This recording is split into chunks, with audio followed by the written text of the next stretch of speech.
Alors, vous nous en voulez pas du tout. Je suis avec Chloé, la nouvelle des Marseillais, qui a quitté les Marseillais. C'est la deuxième à être partie. Et on est un petit peu maladou. Voilà, on a un état grippal. Alors, on parle un petit peu comme Robocop, mais c'est pas grave. On est quand même là pour vous servir une belle interview en toute intimité. En tout cas, on espère. À tout de suite. Chloé Cooper. C'est comme ça qu'on dit? C'est comme ça qu'on dit. Avec l'accent anglais, ça le fait en plus.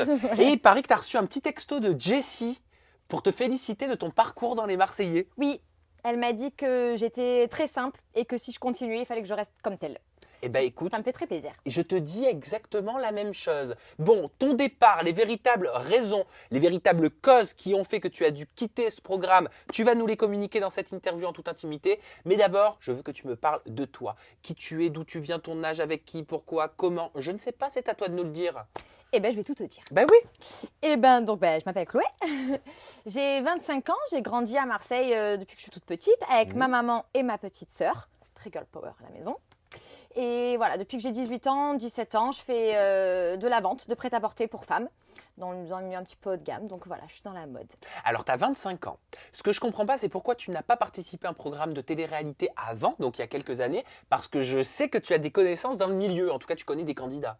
Oui, quelques-uns. J'ai pas commencé avant déjà parce que professionnellement j'étais très bien dans ma vie où j'étais. J'ai aussi eu de longues relations, donc j'étais en couple. C'est quelque chose que je ne voulais pas faire en étant en couple. Et puis voilà, après professionnellement, les portes se sont ouvertes et donc du coup j'ai accepté sur le moment. Et est-ce qu'il faut avoir les épaules pour participer à un rouleau compresseur comme les Marseillais? Parce que tu es une petite nouvelle, enfin tu étais une petite nouvelle dans le programme et c'est quand même the télé-réalité en France. Donc forcément, il y a tout ce qui va avec. Oui, je pense qu'il faut avoir les épaules pour. Maintenant, moi je l'ai fait parce que je savais que mentalement j'étais prête à surpasser ça et à dépasser ça.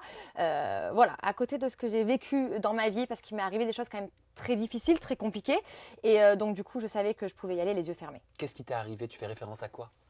Quand j'étais un peu plus jeune, quand j'avais entre 20 et 21 ans, j'ai une amie à moi qui m'a proposé de la rejoindre au Portugal pour intégrer une compagnie de danse. Ouais. Donc j'y suis allée, les yeux fermés, peut-être un petit peu naïve. Et en fait, je me suis retrouvée là, dans une espèce de maison close, quelque chose de bizarre, un espèce de réseau de prostitution où les filles devaient se déshabiller et passer la nuit avec des hommes si elles le souhaitaient. Mais alors attends, c'était une vraie amie à toi? C'était une amie de lycée. C'est une amie avec qui j'avais passé un an de lycée. On faisait de la danse toutes les deux, je le savais. En qui tu avais confiance? En qui j'avais confiance, oui. Mais alors, que tu t'es retrouvée là-bas, qu'est-ce qui s'est passé? Ce qui s'est passé, c'est que je me suis retrouvée complètement coincée là-bas. Et donc, je me suis mise à pleurer, à paniquer, à me dire qu'est-ce que je fous là, qu'est-ce qui va se passer. Et en fait, j'ai eu beaucoup de chance. J'ai eu une ouverture qui s'est faite. Et du coup, j'ai pris mes bagages et je suis partie courant. Non, mais tu t'es sauvée? Ouais. Vraiment, mais parce que sinon, tu étais. Comment on dit, te garder comme en prison? En fait, c'est un peu compliqué parce que les patrons payent le billet d'avion pour les rejoindre. Voilà, mais toi, tu pensais que tu allais travailler dans un club de danse? Voilà, c'est ça, dans une compagnie de danse. Une compagnie de danse. Voilà, on faisait des shows de danse comme j'en ai déjà fait en France avant. Rien de nu, hein? Non, absolument pas. Moi, j'ai rien contre, mais c'est juste pour que tout soit clair. Non, pas du tout, pas du tout. Là, c'était vraiment de la danse dans un style, on m'avait parlé de modern jazz, un peu contemporain. Voilà. D'accord. Ok, et à quel moment tu t'es rendu compte qu'en fait c'était un traquenard et que c'était pas du tout ça? Quand je suis arrivée sur le lieu de rendez-vous au Portugal, donc c'était à Lisbonne. Je suis arrivée dans une espèce de boîte de nuit, mais très malsaine. Et voilà. Et là, T'as tout de suite compris? Ouais, j'ai tout de suite compris parce que j'ai surpris une conversation en anglais. Alors, je le comprends mieux que je ne le parle. Ouais. Et voilà, j'ai compris ce qui se passait. Et t'as pas essayé d'appeler tes parents? Parce que je sais que t'es très proche. Oui, je suis très proche de mes parents, mais la première réaction que j'ai eue, non, c'était pas du tout. C'était surtout de partir en courant. Et donc, ils ont été un petit peu violents avec moi. Ils ne voulaient pas me laisser partir parce que je leur devais quelque chose étant donné qu'ils m'avaient payé le billet d'avion. Ah ouais, c'était un vrai traquenard, quoi. Et à la première ouverture, j'ai pris mes valises et je suis partie en courant. Et là, ensuite, une fois que j'étais entre guillemets saine et sauve, là, j'ai pris le temps d'appeler ma famille, mon petit copain de l'époque. C'est l'occasion de vous dire de faire attention. Hein, surtout si vous voulez passer des castings, faire des choses. Pas être trop naïve. Exactement. Voilà, et faire attention, effectivement. On a tendance à vouloir croire quand on a une passion comme la danse, comme la télé, comme le cinéma, comme le chant. Mais il faut vraiment tout vérifier avant de partir. Je pense que ça t'aura servi de leçon et je pense que tu n'as pas réitéré l'expérience. Non, tout à fait. Par la suite. Donc c'est dans ce sens-là que tu disais que pour toi, les Marseillais, voilà, c'était du gâteau. C'était sécurisant à côté. Bon, alors, j'aimerais qu'on clarifie la situation par rapport à Paga. Parce que Tu es annoncé comme son ex. Mais j'ai l'impression que le mot, il est un peu fort Il quand est même. très très fort même. Alors, Ouais, dis-nous il tout. est très fort. Ce qui s'est passé, c'est que moi je suis allée en soirée une fois. Il était avec des amis à lui. Moi j'étais avec une de mes meilleures amies. Et c'est à cette soirée-là qu'on est venu me proposer, qu'on m'a démarqué, qu'on m'a remarqué pour Ouais. participer au Marseillais. Donc on est venu me proposer, j'ai accepté de passer le casting. Et dans cette même soirée-là, Paga est venu me voir un peu plus tard et il a commencé un petit peu à me dragouiller. On s'est bien entendu. Pendant la soirée où tu t'es fait caster. Voilà, exactement, c'était le même soir. Ok, mais est-ce qu'il savait que tu avais été casté pour les Il Marseillais? savait qu'on m'avait donné, demandé mon numéro et mes coordonnées. Par la suite, il n'a jamais rien su Pourquoi? parce qu'on me l'avait interdit. Ah, t'avais Je pas le droit n'avais de pas le le dire. droit d'être en contact avec lui, de lui dire, ça devait rester une surprise. Et ça s'est passé combien de temps avant? Le départ, Ouais, enfin ton Euh, casting. le casting. Sauvage? Ouais, mi-septembre et je partais fin octobre. D'accord. Ah oui, donc un mois et demi avant. Mm. Ok, et c'est lors de cette fameuse soirée que tu as récupéré le t-shirt de Paga? Voilà. Militaire bleu. C'est ça. Bah oui, qui portait pendant le cross la saison dernière, je m'en souviens très bien. Oui. Hein? C'est ça, exactement. Et en fait, après cette soirée-là, on est allé chez lui avec donc ma meilleure amie et son colocataire avec qui il habite. On a passé la soirée tous les quatre et c'est là où on s'est échangé quelques bisous. D'accord, donc forcément c'est arrivé aux oreilles de la production. Je leur en ai parlé. Ah, tu leur Parce en que as j'ai parlé. passé mon casting ensuite. On m'a demandé si j'avais des connaissances déjà dans les anciens Marseillais, si j'en côtoyais certains. Par transparence avec eux, je leur ai dit que oui, j'avais rencontré Paga à une soirée et qu'il s'était passé ça, ça, ça. Et voilà, donc ils étaient au courant. Donc la première semaine, on s'en souvient, il y a des réels rapprochements avec Paga. Oui. À ce moment-là, dans quel état d'esprit est-ce que tu étais? Moi, j'étais très contente de le retrouver, Paga. Mais pas forcément dans l'idée de me dire je vais y aller, je vais le reconquérir, je vais me mettre en couple avec lui. C'était quelqu'un qui était hyper sympathique, bienveillant sur la soirée que j'ai passée avec lui à Marseille. Donc j'étais contente de retrouver ces qualités-là là-bas parce que ça aurait pu être une épaule pour moi sur place. Mais pas forcément un petit ami. Bon, au fur et à mesure, c'est vrai que physiquement, il me plaisait aussi, on s'entendait bien, donc le rapprochement s'est fait, mais naturellement. Mais honnêtement, est-ce que c'est le genre d'homme avec qui tu pourrais faire quelque chose dans la vie de tous les jours? Physiquement et psychologiquement. Parce qu'il est bourré de qualité, hein, Oui, oui. Paga. Oui, oui, c'est quelqu'un que j'aime beaucoup. Il a énormément d'humour, beaucoup d'autodérision, de spontanéité. Il est très mignon. Ah oui. Et voilà, il a ce côté vraiment gentil garçon, bienveillant. Donc oui, c'est quelqu'un avec qui dans la vie, j'aurais pu très bien m'entendre. Bah alors pourquoi ça s'est pas fait? Je comprends pas, vous êtes mignons tous les deux comme tout. Vous avez une histoire, enfin un petit quelque chose qui vous liait. Et au final, il part vers Julia. Il faut savoir que voilà, en tournage, le contexte est quand même très différent. Moi, c'était ma première vraie expérience de télé-réalité en communauté. On a du mal quand même à se lâcher totalement au début.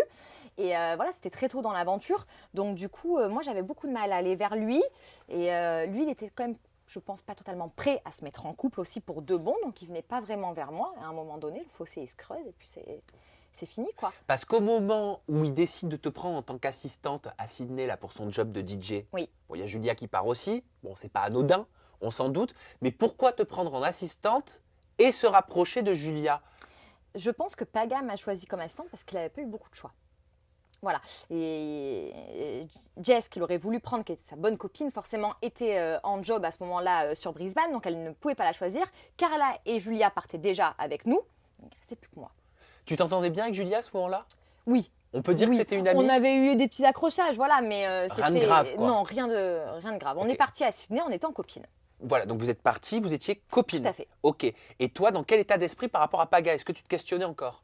Oui, moi, étant donné qu'on s'était séparés juste avant, voilà, moi c'est quelqu'un quand même que j'aimais bien. J'avais dans l'attente en partant à Sydney quand même qu'on brise un peu la glace et qu'on se retrouve, même si c'était pas pour se remettre ensemble, au moins amicalement. Parce que là, du coup, on était un petit peu Peut-être distants, que, quoi. voilà, peut-être attendez peut-être que ça vous crée un nouveau départ. Oui, soit ça, mais même amicalement, Ouais. ça aurait pu être très bien aussi. Là, voilà, il y avait un peu de distance qui s'était creusée, du coup, donc voilà, j'avais pour espoir en tout cas qu'on se réunisse un peu. Et comment est-ce que tu te sens quand tu te rends compte qu'il y a quelque chose, hein, qu'il y a une étincelle entre Paga et Julia? C'est-à-dire qu'il y a une étincelle entre ton ex, en tout cas celui avec qui tu avais un lien, et ta copine. Et ma copine.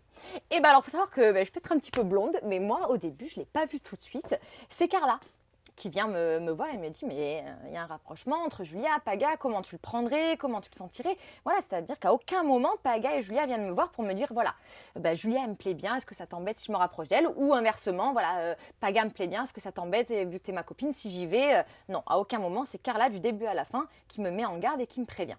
Est-ce que tu t'es senti trahi par l'un des deux? Honnêtement. Trahi, c'est un grand mot, Ouais. mais ça m'a touchée, en tout cas, plus venant de la part de Julia que de Paga, qu'elle ne vienne pas me voir pour me dire droit dans les yeux, voilà, Paga me plaît, est-ce que ça t'embête? Non, il a fallu que ce soit moi qui aille voir Julia pour lui dire, écoute, voilà, si tu veux faire quelque chose, vas-y, mais moi, sois franche avec moi, ne fais rien derrière mon dos. Qu'est-ce qu'elle t'a répondu? Elle m'a dit qu'elle le ferait, effectivement. Elle m'a dit, je suis pas venue te voir parce que je voyais que tu n'étais pas déjà très bien, tout ça. Donc, mais t'inquiète, s'il doit se passer quoi que ce soit, tu seras au courant, on fera rien derrière ton dos. Voilà. Et ça t'a attristé? C'est pas facile. Ouais. Je pars à Sydney, on est en petit groupe. Les deux personnes dont je suis vraiment proche en partant à ce moment-là, c'est Julia et Paga. Finalement, ils se rapprochent tous les deux et s'éloignent de moi inconsciemment. C'est pas évident à ce moment-là pour moi. Est-ce que c'est à ce moment-là que toi, tu t'es un petit peu éloignée? Parce que je t'ai senti un petit peu moins présente que dans les débuts, tu vois. Tu étais beaucoup plus fraîche, beaucoup plus dynamique, beaucoup plus spontanée. Là, je t'ai senti t'éteindre petit à petit. C'est exactement ce qui s'est passé. Je me suis sentie mal parce que je me suis sentie seule. Pour commencer, Julia et Carla à Sydney s'entendaient très bien. Moi, j'avais pas ces mêmes affinités-là. Jérémy et moi, on s'entendait pas, c'est pas une surprise. Et voilà, Nicolas venait d'arriver dans l'aventure, je le connaissais pas encore très bien. J'avais plus de repères. Ça a été dur. Psychologiquement, ça n'a pas été évident. Comment tu l'as vécu ça? Tu pleurais tous les jours, non? Non, je pleurais pas tous les jours, mais j'ai eu un moment, oui, où j'ai pleuré. Quand on s'est disputé avec Paga, il y a eu une très grosse dispute. Il n'a pas été tendre, et donc du coup là, par contre, j'ai craqué. Il m'a dit, oh, t'es jalouse, t'en fais des tonnes, entre toi et moi c'était rien, c'était qu'une histoire de bisous, de 2 jours, t'en fais des caisses, t'es arrivé ici, t'as voulu me mettre la corde au cou, que je sois que pour toi, et là du coup tu veux me gâcher mon aventure à m'empêcher de me mettre avec quelqu'un d'autre, enfin voilà. En gros, il n'a pas vécu le truc du tout de la même façon que toi. Au début on dirait que si, mais en fait a priori pas du tout, il retourne un petit peu sa version des choses, donc moi je me sens agressée, je me sens blessée. J'ai l'impression que dès le début, en fait, s'il avait pu aller vers Julia, c'est vers elle qu'il serait allé. Que là, il s'est senti obligé de venir vers moi. Et puis c'est surtout que vous n'avez pas la même version de l'histoire. En fait, totalement à ce moment-là. Voilà, vous n'avez pas vécu l'histoire de la même façon. Tout à fait. Mais de toute façon, c'est toujours comme ça. Hein, dans un couple, quand 2 personnes se rencontrent, quand il y a une rupture, il y en a un qui le voit d'une façon et l'autre qui a sa vision de la rupture. Tu vois. Là, pour le coup, c'était le cas. On ne le voyait pas du tout de la même façon. Et lui, je le bloquais pour le reste. Et lui me blessait juste tout simplement. Je demandais juste qu'il soit plus franc. Je comprends mieux pourquoi tu t'es tenue. C'est que tu avais peut-être l'impression, surtout après avoir entendu ça. J'avais l'impression d'être une idiote. Concrètement, je me suis dit, mince, le mec me prend pour une idiote. Il s'est mis avec moi parce qu'il s'est senti obligé de le faire. Comme si on était dans un truc où on devait continuer ce qu'on avait commencé, entre guillemets, rapidement sur Marseille. Et voilà. Et en fait, qu'il n'en avait pas envie, qu'il l'avait fait un peu par obligation. Et moi, c'est ce que j'ai ressenti, ce qui me fait comprendre, plus ou moins, limite. Ouais, donc en fait, est-ce que tu avais la sensation d'être une pièce rapportée avec laquelle il fallait qu'il fasse quelque chose, quoi? Alors, pas totalement, parce que j'avais ma place autant que les autres. Moi, je ne suis pas venue pour lui. Je dis pas ça. Mais j'ai l'impression que à ce moment-là, Paga ne voyait que ça. Oui, que j'étais là que pour lui et que du coup, j'allais l'empêcher de faire quoi que ce soit d'autre. Est-ce que c'est pour ça qu'ils ont tous été insistants, nos Marseillais, pour que tu te mettes en couple avec Nicolas Lodzina? Je pense que oui, ils aimaient bien. Il restait plus que nous, de célibataires. C'est vrai que tout le monde était en couple, donc du coup, on était les 2 seuls célibataires. Donc ils avaient envie qu'on se mette ensemble, mais pas nous. nous, on voulait pas. Mais oui, mais c'est ce que j'ai constaté. Mais physiquement, Nicolas, c'est ta cam ou pas? Pas trop. Ah bon? Très grand. Oui. Costaud. Mais ça plaît aux filles généralement. Oui, mais moi je suis une petite crevette à côté. Moi j'aime bien que ce soit plus harmonieux. D'accord, donc tu préfères un mec comme Paga physiquement qu'un mec comme Nicolas. Voilà, il est imposant, il est charismatique, mais trop pour moi. Voilà. Et peut-être, je ne sais pas si je me trompe, mais peut-être que tu es trop naturel et pas assez bimbo pour lui, n'est-ce pas Nico? Oui, je pense aussi. Je pense aussi. Et puis non, même mentalement, c'est quelqu'un gentil, mais un peu immature quand même. Ah, tu peux pas? Non, mais te visualiser en couple, je parle. Sur le long terme, non. Tu pourrais pas? Non. Mais il est vraiment comme ça, même dans la vie? Alors, dans la vie, je ne sais pas, parce qu'on ne s'est jamais côtoyé. Mais pour le coup, oui, moi, dans ce que j'ai vu, ce qu'on a partagé ensemble dans cette aventure, oui. Il gueule tout le temps et machin, il y a toujours des choses à dire. Et puis, il ne parle pas toujours très bien des femmes. Voilà. Mais est-ce qu'il a essayé quelque chose avec toi? Est-ce qu'il a été insistant? Non, pas du tout. Lui, non. C'est ce que je dis. Tout le monde voulait nous mettre ensemble, sauf les concernés, Nicolas et moi. Et si on jouait au jeu des problèmes? Bah ouais, j'ai bien aimé. Ah bah, je connais. Bah tu connais. Alors tu m'expliques les règles ou pas? Alors, le jeu des problèmes, eh ben, le but, c'est d'embarrasser bien les autres et de faire des problèmes. Eh ben on va essayer de faire ça aujourd'hui. Allez. Avec toi, comme ça, c'est l'occasion pour que tu nous donnes ton avis sur certains candidats, certains nouveaux, certains anciens. Je ne sais pas, on va voir ça ensemble. Je te dis tout. On va commencer par ta remplaçante, Maëva, Maëva. qui ne laisse pas indifférent. Hein, Absolument de prime pas. abord. Elle a pas froid aux yeux, Maëva. Elle sait pourquoi elle est là. Est-ce qu'elle a envie? Après, c'est une fille que j'adore. Hein. Elle est hyper naturelle. Elle assume tout ce qu'elle dit, tout ce qu'elle fait. Donc moi, j'adore le personnage. Mais c'est un sacré personnage, quoi. Elle a sa place dans les Marseillais pour toi? Ah, totalement. Ouais. Ouais. Pour moi, elle a le profil type de la Marseillaise, très différente du mien. Hein. On est très différentes. Mais voilà, elle est explosive. Elle a du caractère. Elle a une vraie personnalité. Après, voilà, physiquement, elle envoie du lourd. Bon, c'est sûr, elle a le côté beaucoup plus bimbo que moi, beaucoup plus naturel. Mais voilà, ça T'as pas plaît été aussi. jalouse de te dire qu'elle allait te remplacer? Non, parce que en partant, je ne savais pas. Ah, bah oui, mais quand tu l'as appris par la suite. Ah bah je m'y attendais après. Hein. En partant, je savais très bien qu'il allait quelqu'un qui allait sûrement arriver. Hein. Mais non, moi j'ai eu ma chance. Pourquoi pas une autre? D'ailleurs, on continue le jeu des problèmes avec Chloé. Juste après, vous aurez les véritables raisons de son départ. Jérémy. Et je fais Jérémy Granier comme ça, parce qu'à chaque fois que je prononce ce nom, toi, t'es là. Oh, Jérémy, que dire? il est mignon. Moi, je le trouve mignon. C'est un beau garçon. Mais il en fait des tonnes et c'est dommage. Parce que moi, aujourd'hui, c'est quelqu'un que je côtoie dans la vie. C'est quelqu'un de gentil, de relativement simple. Mais il en fait des tonnes. Je pense que c'est un garçon qui a voulu vraiment bien s'intégrer, être à la hauteur des anciens Marseillais. Et il s'est un peu perdu dans ses jeux de rôle. Et c'est dommage. Ce que tu veux dire, c'est qu'à vouloir peut-être trop faire pour exister, au final, on se perd. Totalement. Et c'est exactement ce qu'il a fait. Et ce que moi, je n'ai pas fait. Et c'est peut-être pour ça qu'on me voit peut-être un peu plus discrète par moment, parce que je n'ai pas voulu surjouer. Et je pense que Jérémy s'est un petit peu perdu voilà, dans son rôle. Mais on vous briefe un petit peu qu'avant, en tant que Absolument nouveau, pas, pour vous non. dire ne joue pas de rôle, Non. sois toi-même. Oui, ça oui, on nous le dit bien sûr. Ah, voilà, ça, c'est on nous dit important. d'être soi-même, que c'est important. Et de pas, surtout, de pas se contenir. De laisser toutes nos émotions sortir, comme on le ferait dans la vie de tous les jours, en fait. On continue le. J'arrive plus à parler. Non, mais je suis sous Fervex. Donc forcément, j'ai du mal. On continue le jeu des problèmes avec le clash Julia-Carla. What's happened?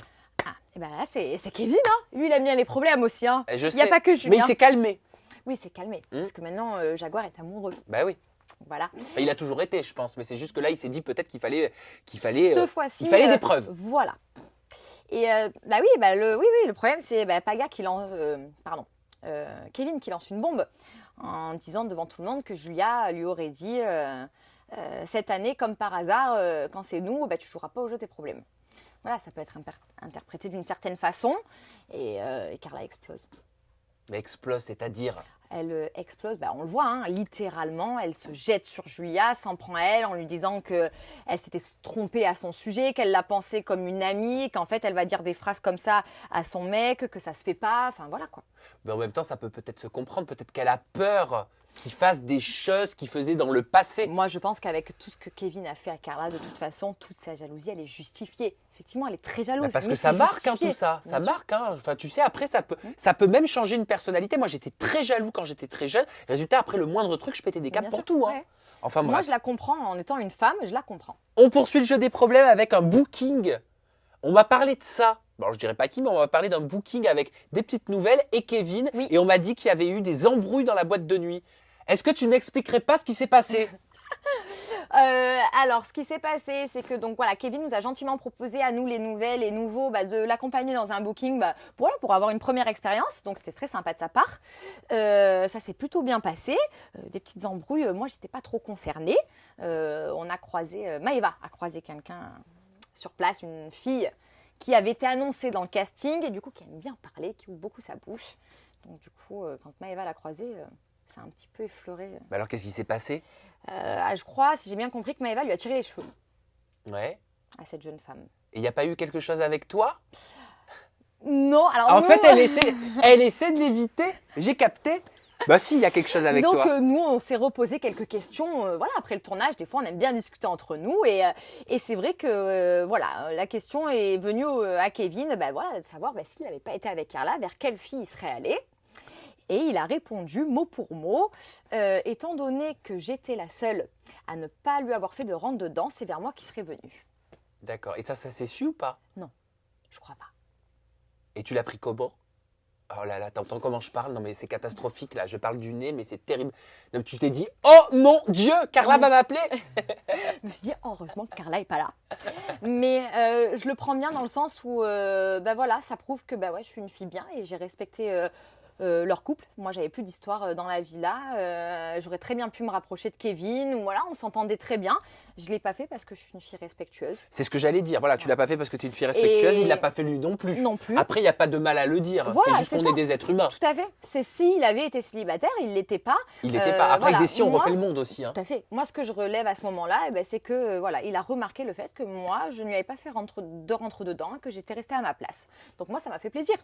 Alors maintenant, j'aimerais, Chloé, qu'on parle, mais alors vraiment de façon très honnête, de ton départ. Oui. Hein? Clairement, il est dû à quoi? Est-ce que c'est parce que tu t'es éteinte, comme on l'a expliqué dans cette interview, petit à petit, de par la relation entre Paga et Julia, qui n'était pas évidente psychologiquement à supporter pour toi, parce que forcément tu étais à l'écart, ou est-ce que c'est parce que tu étais en diffusion dans une autre émission, simultanément sur une chaîne concurrente? Je veux les véritables raisons. Hein. Alors, mon producteur est venu me voir une après-midi et il m'a dit, Chloé, il faut que je te parle. Et il est venu me voir en me disant qu'effectivement, il y avait des problèmes entre Énergie 12 et W9. Apparemment, ça posait problème que je sois là à ce moment-là sur le tournage et que du coup, il allait falloir que je rentre en France. D'accord. Voilà, ça c'est la raison qu'on m'a expliquée et c'est la seule. Maintenant, je pense aussi que le fait que je commençais un petit peu à avoir moins d'histoires autour de moi, je m'entendais bien avec les gens, j'avais pas de clash, vraiment, j'avais pas vraiment de clash. Et en plus de ça, j'étais célibataire. Donc du coup, je pense que c'est un petit peu le tout. Voilà. Mais si tu avais fait, je sais pas, par exemple, si tu avais concrétisé, tiens, avec Nicolas Lodzina, est-ce que tu penses que tu serais partie? Non, je suis pas sûre.